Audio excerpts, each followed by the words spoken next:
Mobile کی رنگ tone میں قرآنی آیات یا دعائیں لگانا کیسا ہے؟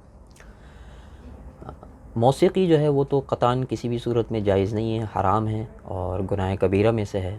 اسی طرح آلات میں لوگ یہ کرتے ہیں کہ موسیقی سے بچنے کے لیے وہ قرآنی آیات یا دعائیں وغیرہ بطور رنگ ٹیون کے موبائل میں لگا لیتے ہیں، لیکن یہ بھی لگانا مناسب نہیں ہے، بلکہ تحقیق کے مطابق یہ ہے کہ جائز بھی نہیں ہے۔ اس کی وجہ یہ ہے کہ یہ بجتے بجتے جب آپ اپنا فون یا میسیج کو وصول کر لیتے ہیں، اس کو ریسیو کر لیتے ہیں، تو وہ کلمہ جو ادا کیا جا رہا ہوتا ہے وہ آدھے میں کٹ جاتا ہے اور اپنے معنی پورے نہیں کرتا۔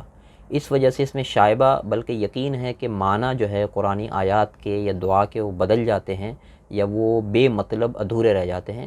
لہذا رنگ ٹیون اس طریقے پر لگانا کہ جس میں قرآنی آیات یا دعائیں یا اس قسم کے متبرکات ہوں، یہ بھی بہرحال جائز نہیں ہے۔